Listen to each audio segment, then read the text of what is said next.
This past week, after kind of an extraordinary slew of events from adversaries, North Korea, Russia, China, and Iran, all kind of pushing back on U.S. policy or toying with U.S. military forces, what's your message for some of these countries who may be trying to take advantage? I don't see it. No, I don't see it. We had a very good relationship with Russia.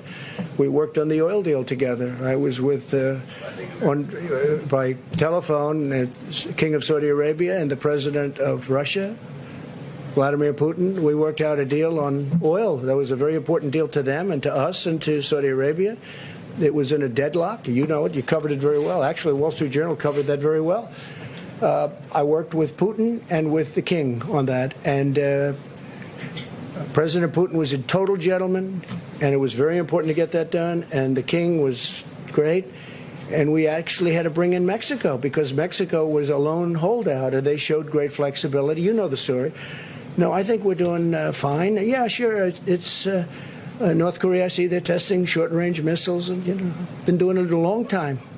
I received a nice note from him recently. It was a nice note. I think we're doing fine. Look, if I wasn't elected, you would right now be at war with North Korea. Okay, I'll tell you for your people that don't understand the world and they don't understand how life works. If I wasn't elected, you would right now. Maybe the war would be over. Hopefully with a victory. But if you remember when I first came in, we didn't have ammunition. Not a good way to fight a war. President Obama left us no ammunition, okay? And he left us virtually no medical and ventilators. He left us, the cupboard was dry, right? The cupboard was dry. No, I think right now you'd be at war, essentially, in some form, be over, it would be raging with North Korea if I weren't president. And we're doing just fine with North Korea, just fine. Let's see how it all ends up. In the meantime, they said, oh, Trump's given up. And then they said, oh, really, what's he given up? And they said, I don't know. Then they said, he met. Oh, I met. No, I have a good relationship with Kim Jong-un. That's not a bad thing to have a good relationship. Obama wanted a relationship. He wouldn't meet with Obama. Wouldn't meet with him. Okay, I have a good relationship with him. We met at the line. I stepped over the line. The first time anything like that's ever. It's all good. It's good. But when they say, the stupid people, I call them stupid people, or the haters, they say, Trump's given up so much. Really? I've actually increased the sanctions. China's been very good on the border. In fact, right now, the border is stone cold closed between China and North Korea. Our relationship with China was good until they did this. Once we found out about this, look, we just made a trade deal with China's going to have to buy $250 billion a year in our product, $50 billion from the farmers, $40 to $50 billion from the farmers. The relationship was good when we were signing that, but then all of a sudden you hear about this. So it's a big difference. The question was asked, would you be angry at China? Well, the answer might very well be a very resounding yes, but it depends. Was it a mistake that got out of control, or was it done deliberately? Okay, there's a big difference between those two. In either event, they should have let us go in.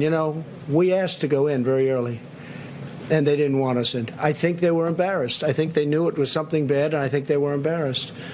But, no, I think we're doing very well. Well, so you said Russia, you said China, you said North Korea. Iran. When I came in, Iran was a terror. We had 82 points of fighting. We had 18 points of major confliction. The first week, I said, tell me about Iran. Sir, we have 18 points of confliction, meaning Yemen, Syria, all Iraq. They're going into Iraq all over the place. They're a much different nation right now. I stopped that horrible deal,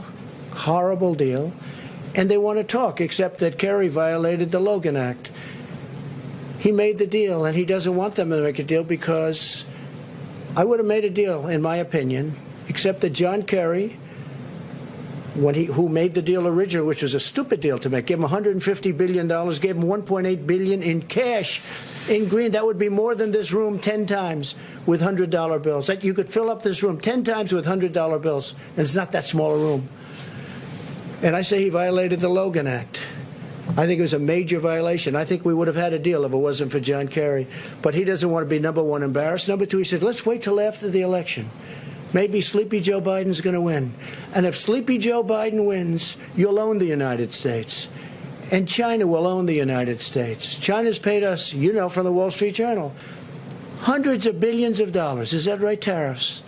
And we gave a lot of that money, a small percentage, but a lot of money to the farmers. And it kept the farmers going great. Right? But hundreds, we're getting tens of billions of dollars in tariffs. And by the way, for those of you that say, oh, we're paying, China devalued their currency in order to pay these. We didn't pay. China paid.